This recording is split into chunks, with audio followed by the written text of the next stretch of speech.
Acho. So let's read this question. It says write the name of the following ligands and classify their identity. Okay. First ligand अपने को given है often. देखो यहाँ पे सबसे पहले हम लोग इस क्वेश्चन में मेन जो फंडामेंटल की कॉन्सेप्ट यूज होने वाला है उसके बारे में डिस्कशन कर लेते हैं। So what is the key concept of this question. So देखो यहाँ पे अपने को लिगेंड का जनरल नेम दिया गया है और उसका कंप्लीट जब वो नेमिंग करेंगे, जब हम ये कोई भी कॉम्प्लेक्स में यूज होगा जब ये लिगेंड, तो इसका यहाँ पे क्या नाम लिखा जाएगा वो हमें बताना है। ठीक, तो देखते हैं चलो। मतलब कि हमें यहाँ पे लीजेंड के बारे में आइडिया होना चाहिए, तो इसके लिए लीजेंड क्लासिफिकेशन का आइडिया होना चाहिए अपने को।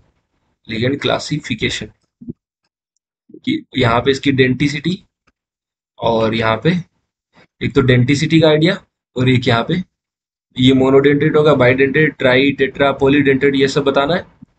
और लिगेंड का स्ट्रक्चर बताना है और उसका नेमिंग बतानी है कि जब वो कॉम्प्लेक्स की तरह बिहेव करेगा तो उसका नाम क्या यूज करेंगे, हम लोग क्या नाम लिखेंगे उसका। तो देखना ओफेन है, सबसे पहले हमें इसका स्ट्रक्चर देखना होगा। सो यहाँ पे जो फंडामेंटल कॉन्सेप्ट में मैं आपको एक चीज बताता हूँ कि इस ये जो लिगेंड इसका स्ट्रक्चर अपने अपने को पता होना चाहिए। स्ट्रक्चर पता होगा तब हम इसका नेम लिख सकते हैं। तो structure of the ligand, structure of the ligand ये हमें पता होना चाहिए। अभी बात करते हैं, देखो जो ओफेन है उसका स्ट्रक्चर पहले डिस्कस करते हैं। यहाँ पे देखो इसका स्ट्रक्चर कुछ इस तरीके से होता है। एक एरोमेटिक लिगेंड होता है, एरोमेटिक।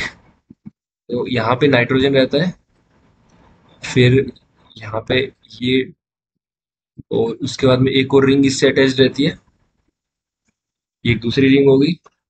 यहाँ डबल बॉन्ड, फिर से डबल बॉन्ड, और फिर एक और रिंग अटैच होती है, ये होगी तीसरी रिंग।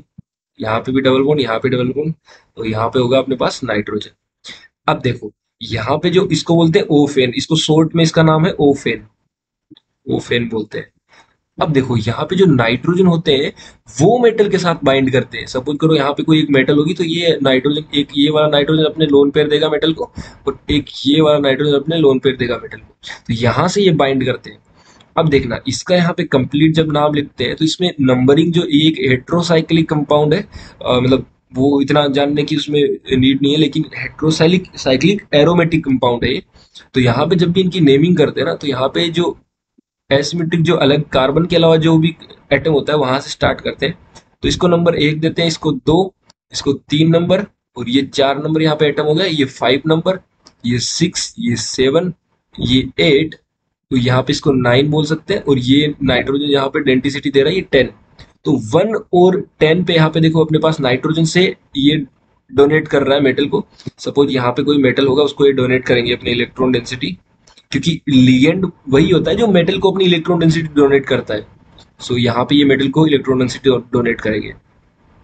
तो एक चीज देखना है यहाँ पे कि 110 से डोनेट कर रहे हैं, तो इसका कंप्लीट नाम होता है कि 1,10 पे हमारे पास 2 नाइट्रोजन एटम है, तो यहाँ पे इसको बोलेंगे 110 पे डाई एमीन ग्रुप है, तो die amino, die amino.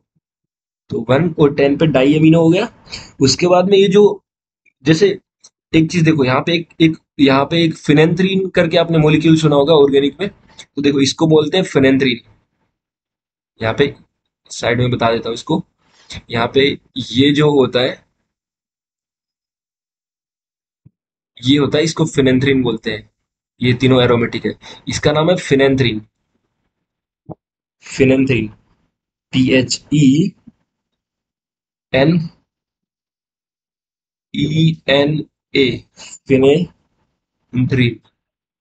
THERENE, ये इसका नाम है फिनेंथ्रीन। ऑलराइट। यहाँ पे इसने किया क्या है, देखो फिनेंथ्रीन जैसा ये है, लेकिन यहाँ पे जो 1 नंबर कार्बन था और ये जो 10 नंबर कार्बन है, इसको हटा के यहाँ पे नाइट्रोजन लगा दिया, तो 110 पे क्या लग गया, डाई एमिनो। और यहाँ पे जो बाकी तो फिनेंथ्रीन जैसा ही है, तो 110 डाई एमिनो, और इसको आगे बोल देंगे फिनेंथ्रीन। यहाँ पे phenanthrene, PHENA, phenanthrene, THERENE, 1 10 phenanthrene हो गया। सो इसका एक्चुअल में जो फाइनल नेम हो जाएगा वो क्या हो जाएगा, 110 di amino phenanthrene. I hope you all will understand it very well. Thank you very much. All the best.